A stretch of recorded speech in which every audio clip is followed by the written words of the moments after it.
अस्सलाम वालेकुम everyone, welcome back to green tech solar Pakistan. Fawad, solar panels के रेट के बारे में एक तो बताइएगा हमें। दूसरा, जो यूएस में नया लॉ आया है कि 2026 या 2027 तक 27 तक जितनी भी इलेक्ट्रिक गाड़ियाँ आएंगी वो टू वे होनी चाहिए। ये टू वे का क्या मकसद है? गाड़ी जो हम चलाने के लिए लेते हैं, या इलेक्ट्रिक गाड़ी तो चलो जैसे पेट्रोल डाल के चलाते हैं हम, उस तरह बिजली डाल के चलाएंगे। तो टू वे का क्या मतलब है, क्या लॉ आया है, जरा इस पर भी डिस्कस करिएगा। बिल्कुल, आपने एक बहुत इंपॉर्टेंट टॉपिक को हाईलाइट किया। बाई डायरेक्शनल ईवीज का कॉन्सेप्ट काफ़ी पुराना कॉन्सेप्ट है। 4-5 साल से इस पर वर्किंग हो रही थी, रिसर्च हो रही थी।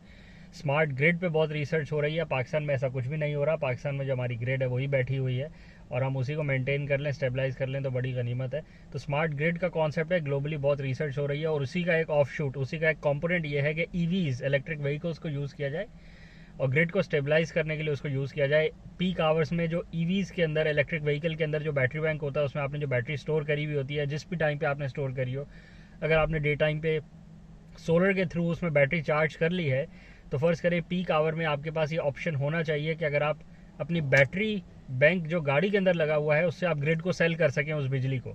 जैसे अभी आप अपने जो नेट मीटरिंग करते हैं, नेट मीटरिंग में तो आप डे टाइम में सोलर से प्रोड्यूस करते हैं बिजली, और आपका जो इन्वर्टर होता है वो डायरेक्टली पहले आपको पावर देता है और एक्स्ट्रा सेल कर देता है, बट वो ड्यूरिंग डे टाइम होता है। अगर आप चाहें कि आप रात में बैटरी के थ्रू सेल करना चाहें अपने सोलर सिस्टम के थ्रू, तो आप वो कर सकते हैं। अभी आपके पास ऑप्शन है क्योंकि आपके पास बैटरी बैंक लगा हुआ है। बट गाड़ियों का ऑप्शंस अभी इस तरह अवेलेबल नहीं है, क्योंकि ईवीज़ में बाई डायरेक्शनल जो चार्जिंग मैकेनिज्म है वो अभी डेवलप नहीं हुआ था। बट ये लॉ पहले भी आया था कुछ महीने पहले, बट स्क्रैप हो गया था यूएस में। बट अगेन दोबारा से रिसर्जेंट है और दोबारा से लॉ एप्लीकेबल होने लगा है। अब इसकी इम्प्लीकेशंस क्या हैं? इलेक्ट्रिक व्हीकल्स आप लेते इसलिए हैं कि आप मोबिलिटी करें, आप मूव करें, आप अपना ट्रैवल करें, आप ए टू बी जाएँ और अपना काम करें, वापस आ जाएँ। इलेक्ट्रिक व्हीकल चार्ज होने के 2-3 मैकेनिज्म्स होते हैं। एक तो होता है कि आप उसको सोलर के थ्रू डायरेक्टली चार्ज करते हैं, तो उसमें जो एनर्जी जाती है बैटरी बैंक के अंदर, वो आपने रिन्यूएबल्स के थ्रू फ्री में डाली होती है, आपने ग्रिड से लेकर नहीं डाली होती। तो आप जिस भी टाइम पे उसको डिस्चार्ज करेंगे ग्रिड के अंदर, उसकी बिजली बेचेंगे, तो आप ग्रिड को रिन्यूएबल एनर्जी दे रहे होंगे, इनडायरेक्टली दे रहे होंगे, क्योंकि आपने दिन के वक्त उसको चार्ज कर लिया, बट रात के टाइम पे आप उसको डिस्चार्ज कर रहे हैं। तो ये एक आपके पास अच्छा ऑप्शन है। दूसरा मैकेनिज्म ये होता है कि रिन्यूएबल्स जो आपकी इलेक्ट्रिक व्हीकल्स होती हैं उसमें रीजनरेटिव कैपेसिटी भी होती है। आप जब यूज़ करते हैं तो ब्रेकिंग के थ्रू भी आप उसमें रीजनरेशन करते हैं और बैटरी को स्टोर करते हैं। तो फ़र्ज़ करें आपने 100 किलोमीटर चलाई और उसमें आपने 20 यूनिट्स ऑफ एनर्जी आपने रिक्लेम कर ली बाय यूजिंग बैटरीज या फिर बाय यूजिंग रीजनरेटिव ब्रेकिंग। तो अगेन आपके पास ये ऑप्शन है कि आप ग्रिड को सेल कर सकते हैं और आप ग्रिड के अंदर बिजली दे सकते हैं। तीसरी बात यह है कि ग्रिड में ब्लैकआउट्स भी आते हैं। ये बहुत कंटिजेंसी प्लानिंग की बात हो रही है कि ग्रिड में ब्लैकआउट्स आए थे ड्यूरिंग स्टॉर्म्स, ड्यूरिंग हरिकेन्स, या ड्यूरिंग नेचुरल कैलेमिटीज़, या फिर ड्यूरिंग बहुत जब गर्मियाँ हो जाएं और लोगों की हीटिंग कूलिंग बहुत ज़्यादा यूज़ करना शुरू कर दें, या ड्यूरिंग सर्दियों में भी जब लोग हीटिंग बहुत यूज़ करना शुरू कर दें।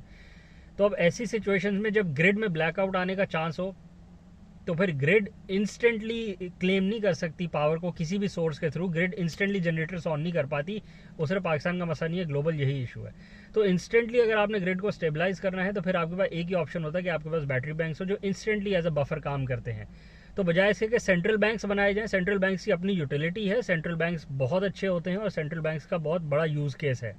बट क्योंकि ईवीज एक मूविंग मोबाइल बैटरी बैंक से रोड पे घूम रहे हैं, हर बंदे ने खरीदने हैं और बहुत सारे लोग खरीद चुके हैं, तो क्यों ना उस कॉन्सेप्ट को यूज़ किया जाए कि अगर ग्रिड में ब्लैकआउट आने का ऑप्शन हो तो आपकी ईवी अपनी बैटरी को यूज़ करके ग्रिड को बिजली बेच सके, ताकि ग्रिड में जो भी डिस्टेबलाइजेशन है उसको मिनिमाइज़ किया जाए, मिटिगेट किया जाए, और ग्रिड उतने टाइम के लिए स्टेबल रहे। तो अगेन एक बहुत अच्छा कॉन्सेप्ट है और बहुत एडवांस्ड कॉन्सेप्ट है टेक्नोलॉजिकली भी, और जो ग्रिड के मसाइल हैं उसको सॉल्व करने के लिए भी एक विन विन सिनेरियो है कि यूज़र जिसके पास एक गाड़ी है उसकी फिजिबिलिटी वो सिर्फ ट्रैवल से ही नहीं अब निकाल सकता, वो उसको इलेक्ट्रीफाई करवा के ग्रिड के साथ जुड़वा के उसके सारे यूनिट्स बेच के उसको भी यूज़ कर सकता है।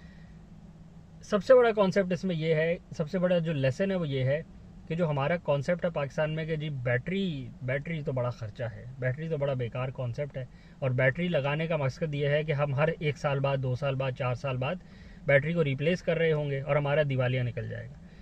आप इस कॉन्सेप्ट को इस तरह समझें कि एक गाड़ी इलेक्ट्रिक व्हीकल जो आप लेते हैं 8 साल की बैटरी की वारंटी दे रही थी। जब MG ZS EV पाकिस्तान में लॉन्च हुई थी आज से 2 साल पहले, तो 8 साल की, चाइनीज़ मैन्युफैक्चरर है, 8 साल की बैटरी की वारंटी दे रही थी वो।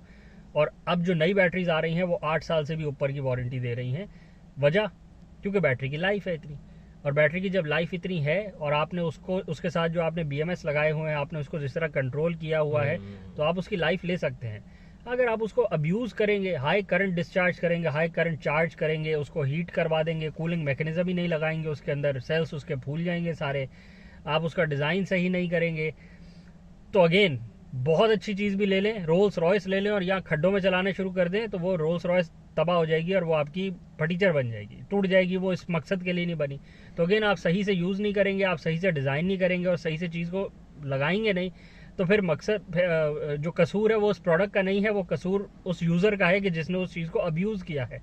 तो जहाँ इतना कॉन्फिडेंस है बैटरीज़ के ऊपर, गाड़ियों की बैटरीज़ के ऊपर, कि गाड़ी की बैटरी अब यूज़ होएगी आपकी गाड़ी को मूव कराने के लिए भी और ग्रिड को बिजली बेचने के लिए भी, और वहाँ on the other hand Pakistan का सिनेरियो ये है, या पाकिस्तान या थर्ड वर्ल्ड कंट्रीज़ का सिनेरियो ये है कि हम बैटरी से आज भी घबरा रहे हैं। वजह उसकी ये है कि हम बैटरी ही सही नहीं लगवाते, और दूसरा जब हम बैटरी लगा भी लेते हैं तो फिर हम उसको अब्यूज़ करते हैं और हम उसको मिस यूज़ करते हैं, फिर हम ख़राब करके बोलते हैं कि बैटरी ही ख़राब है, बैटरी ही बेकार है, दफ़ा करो बैटरी को, 100 लगवा लो, जब बेच सकते हैं बेच लेते हैं, बाकी छोड़ देते हैं।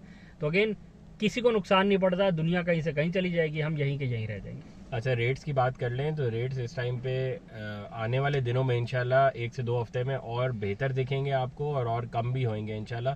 तो जो भी लोग अभी लगवाना चाह रहे हैं वो अपनी वर्किंग जारी रखें, और इंशाल्लाह विद इन अ वीक और 2 इंशाल्लाह जहाँ भी अभी रेट आपको मिल रहे हैं जेन्युइन पैनल्स विद डॉक्यूमेंट्स के रेट इंशाल्लाह विद इन अ वीक और 2 और कम होने वाले हैं इंशाल्लाह।